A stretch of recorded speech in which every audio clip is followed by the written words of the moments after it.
Hi friends, అందరూ ఎలా ఉన్నారు? ఇవాళ కొబ్బరి చట్నీ ఎలా చేసుకోవాలో చూద్దాం.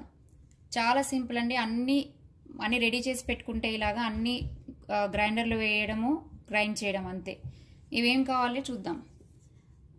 జీలకర్ర 1 స్పూన్, కొద్దిగా సాల్ట్, కొద్దిగా పుట్నాలు 1 స్పూన్ పుట్నాలు, 1 టేబుల్ స్పూన్ పల్లీలు, వేయించిన పల్లీలు అన్నమాట.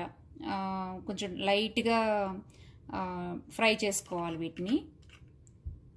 కొద్దిగా కొత్తిమీర, జింజర్, అల్లం, 2 చిన్న ముక్కలు అల్లం, 2 పచ్చిమిరపకాయలు, చిన్న పచ్చిమిరపకాయలు కట్ చేసి పెట్టుకున్నాను. ఓకే, మనం ఇలా చిన్న ముక్కలు చేసుకున్న కోకోనట్ వేసుకోవాలి, కొబ్బరి వేసుకోవాలి.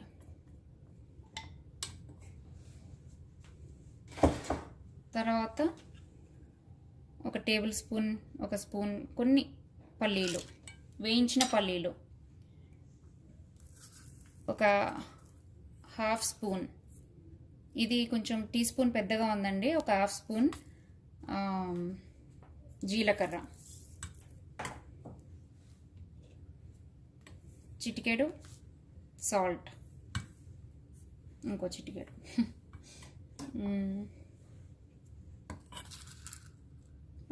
2 స్పూన్స్ పుట్నాలు, 2 స్పూన్స్ పుట్నాలు. ఈ అల్లం తురుముకున్నాం కదా, అల్లం పీసెస్ వేద్దాము, ముక్కలు.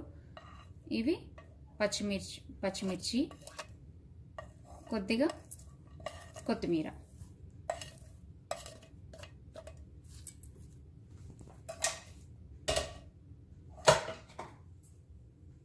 కొన్ని వాటర్ వేసుకొని 1/2 కప్ గ్రైండ్ చేసుకుందాం.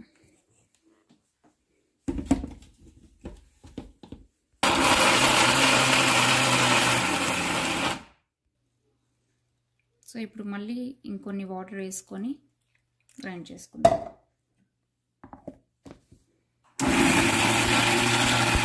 సో చూసారు కదా, అయిపోయింది. కన్సిస్టెన్సీ ఇలా ఉండాలి. సో దోశలకి, ఇడ్లీలోకి బాగుంటుంది అనమాట. ఇప్పుడు దీన్ని పోపు వేసుకుందాం.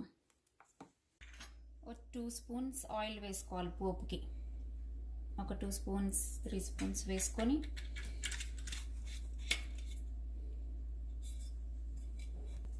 So oil heat ఎక్కిందండి. ఇప్పుడు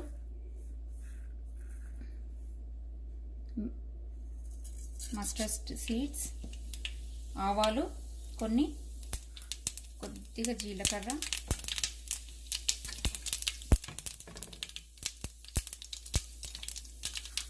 కొద్దిగా మినపప్పు, కొద్దిగా శనగపప్పు.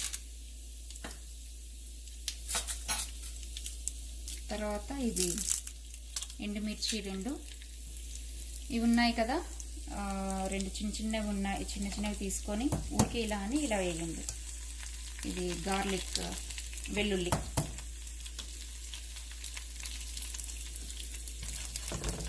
తర్వాత కొద్దిగా ఇంగువ.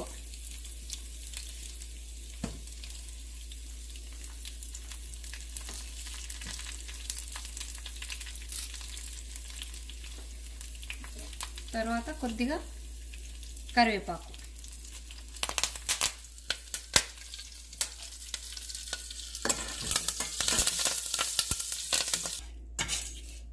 సో అయిపోయింది. ఇప్పుడు దీంట్లో తీసేసుకుందాం.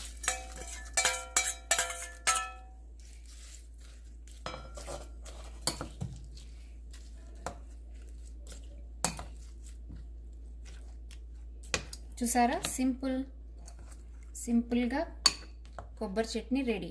ఇది దోశలోకి, ఇడ్లీలోకి, అన్నిట్లోకి బాగుంటుంది. ఇలా కొంచెం కన్సిస్టెన్సీ ఇలా లూజ్గా, అంటే పల్చగా చేసుకుంటే బాగుంటుంది. చాలా ఈజీ అండి, ట్రై చేయండి. ఓకేనా? Thank you for watching.